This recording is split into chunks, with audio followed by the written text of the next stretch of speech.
Uh,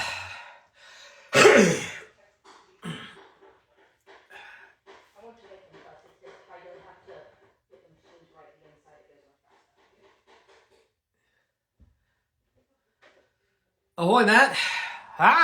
All right. We're going to get started here.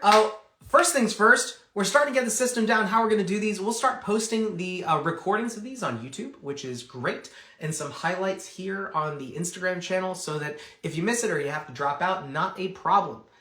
Today, what's up? I would actually like to ask, even before I start, Matt, Sean, if you serve a particular niche, if there's an audience where you're like, bam, I know this is my audience, or if you're like, I don't know what my audience is, I'm trying to figure it out, I would love to toss, if you toss that in the comments, plus anyone else who comes in, I'll mention it, because that's what we're talking about today. So the reason this came up, within like DMs within the Academy, I started getting some questions about niching down, particularly as we approach the new year, as we approach 2025. They're like, CJ, I think what I need to do is niche down to a specific target market. And I just need to know what that is. Ahoy, AJ. So if you have a niche, or if you're thinking about if you need one as a coach, let me know. Toss me in the comment. And I wanted to address the idea of niches because oftentimes it gets screwed up, in my opinion. The biggest comments or the biggest issues being that, for one, it makes sense. We're going to, when someone is searching for a solution, they want an answer, they want someone, and they just type in lose fat, gain muscle. There's 5,000 coaches online, 10,000, 20,000, there's so many. But if you advertise to a specific target demographic, a target market, when they go searching, either the algorithm or their interests would find you. That's the idea.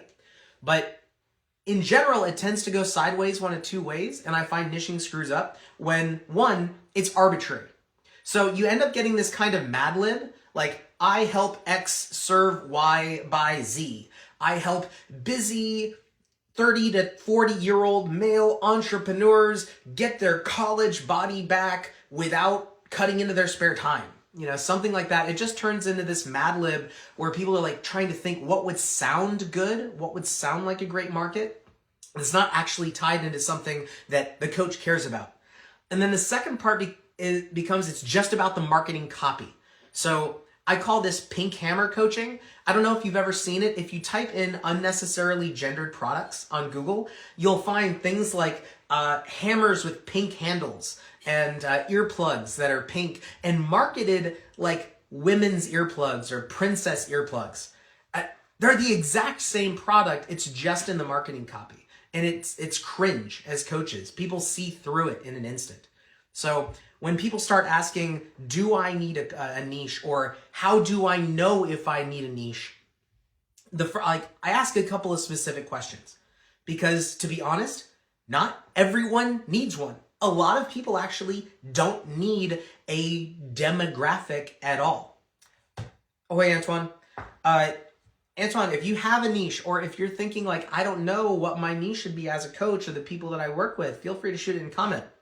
The things that we should be looking for to know if we need a niche or not. One, am I being compared at the moment of sale?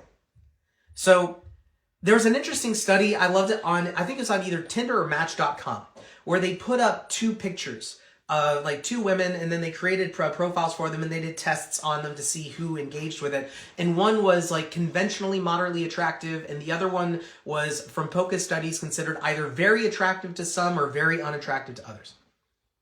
And in the study, they found that on these dating apps, that second profile, very attractive to some, very unattractive to others, did a lot better than the first. That seems like it supports a niche, but it misses the point. This is on a dating profile where people are being compared in the moment. If you are reaching out to friends and family, you're not being compared in the moment. You are Antoine. You are Matt. You are my friend who I know who is a coach. You're not being compared. You don't need a niche. If you are, we'll get to that here in a second. I think that's totally important. If you are the only coach in your in-person area who is doing iron coaching, you're not being compared. You're the only thing in your available market within 25 miles. You are the only option. The second piece, do I have a solution up and down the chain? So Depending, like, I don't like to think about a niche as who am I serving? It's what problems am I solving? We have a local gym, Ironmongers, who I used to go there for a long time. Fantastic gym, great, I loved it. And not only were they a powerlifting gym, there are other powerlifting gyms in the area, but they have the belt squat, they have the full rack setups, like the monoliths, thank you. They have 6 platforms, they have all this heavy gear specifically designed for powerlifting. If you wanted to come and do CrossFit, you really couldn't. It's not really set up for that. Like, you were coming here to lift iron. It has a solution up and down the chain. They run meets, like USPA meets at the time. I think, I'm not sure who they're running with now. So if you are a competitor, or if you are at that gym, you have meets that are really convenient to get to. You have solutions for powerlifters up and down the chain. That is an effective niche. Just saying, I coach powerlifters, and the programs that you offer are the same you would offer anyone who does general strength programming. That doesn't solve a problem. Now, some of these problems can be personal. They don't have to be equipment-wise or programming-wise. I recently saw a coach being like, hey, women don't need specialized programming. Why are we marketing to women? Or why are there people marketing to women? Women may not need specialized programming for strength or specifically conditioning for 99.9% of circumstances, right? But there are women who are looking specifically for a coach who provides safety, who knows their market, like school moms who understand how to fit that schedule. That's a problem too. So whatever solutions you offer have to solve that problem up and down the chain. And then finally, this is something that's personal to you and your values and only you would know. And that's, does accepting too many people outside of this niche get in the way of my mission? If you want to work with high school kids, if you want to be a PE teacher, if you want to work with military service members who are going for special operations selection, if you want to insert your name here, if you had a family member who died of a chronic illness and you want to serve people like them to keep them healthy, then serving other people outside that niche may take away the energy that you want to spend on those type of people. It's not about your solution. It's not about your marketing. It's about what you care about, your values and priorities. So those are the 3 things I ask people if they, like, when they say, do I need a niche? Am I being compared at the moment of sale? Do I have a solution up and down the chain to their problem?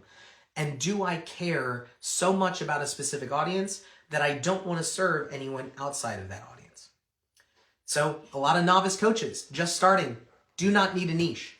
If you're an employee, like at a CrossFit gym or at a mainstream gym, your niche is the kind of people who show up at that gym. There are so many options actually where your niche either defines itself. Antoine said here in the chat, I love it. Your niche is going to form by itself once you start coaching people.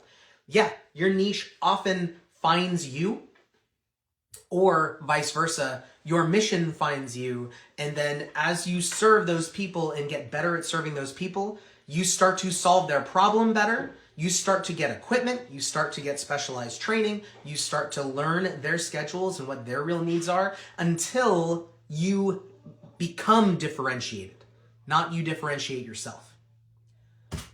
And from Sean, I don't have a niche as of now. I'm just putting genuine content out and seeing where it goes. Fantastic. So and with that, I would say you don't need a niche. Like, depending on the level and how many people you're coaching, what you need is people to coach.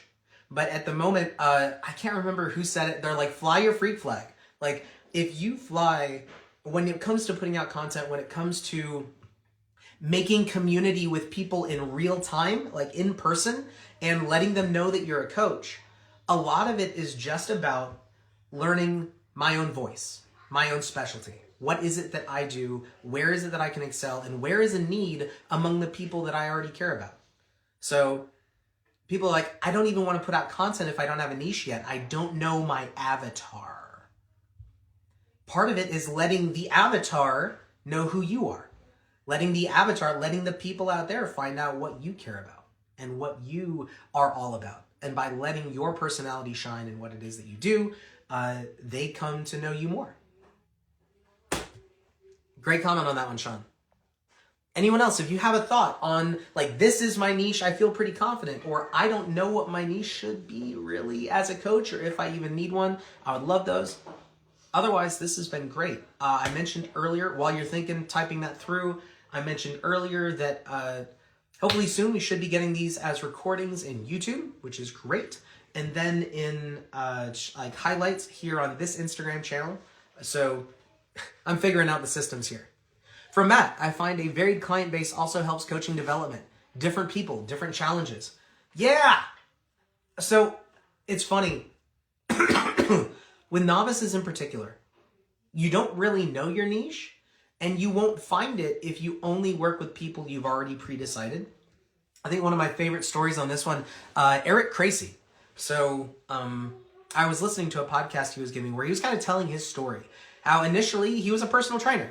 He was serving kind of a broad audience, whoever sort of would sign up, right? As most of us are when we just get started. And he started working with a high school baseball player, started working and did really well and focused. And he started so he got referrals to other high school baseball players and kind of realized over time, he liked solving those problems. Parents, challenging. Kids, loved the work, loved baseball.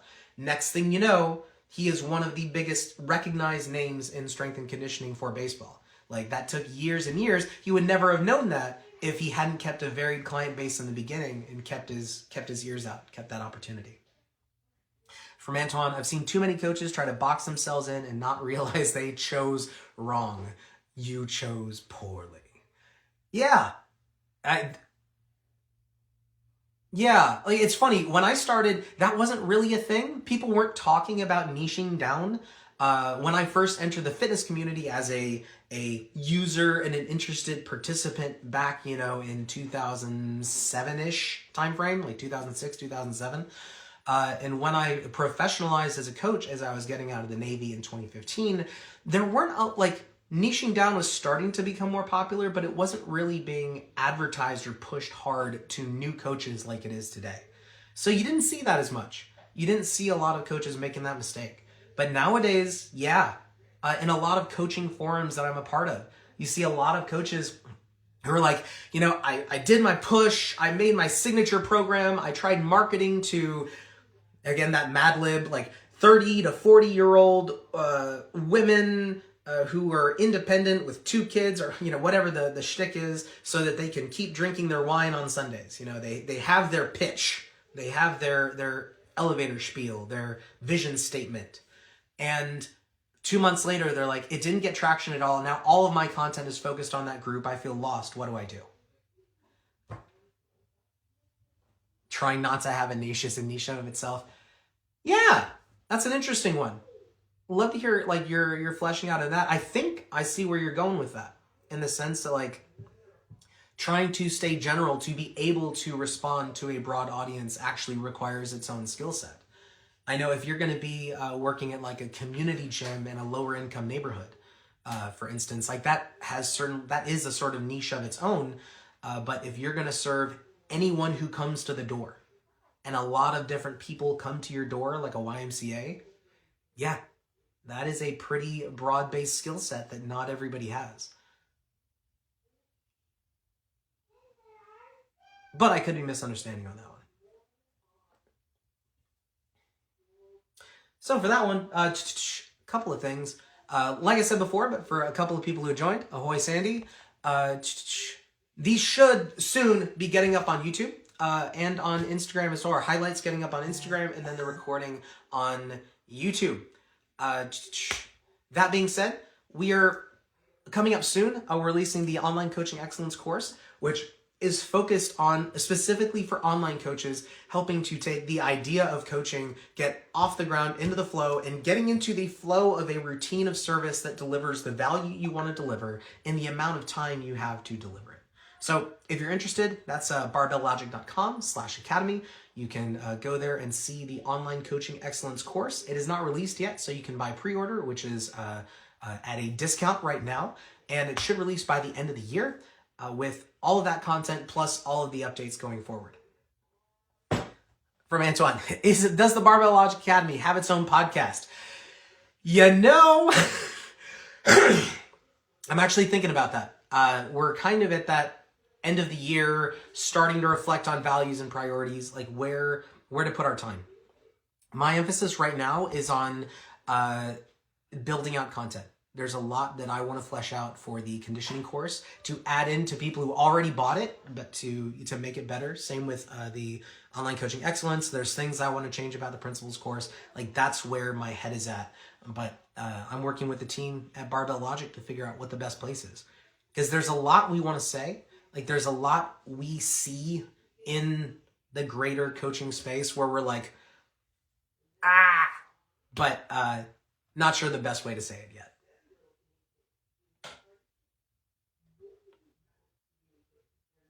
All right, I want to do the Jeopardy thing. It's been great having you. Thanks for the comments. Thanks, Antoine. Thanks for, hold on. I think I figured out the technology to check who is in right now. Yeah. Thanks, Matt, Sean, Jeff. And I will catch you next time. Adios.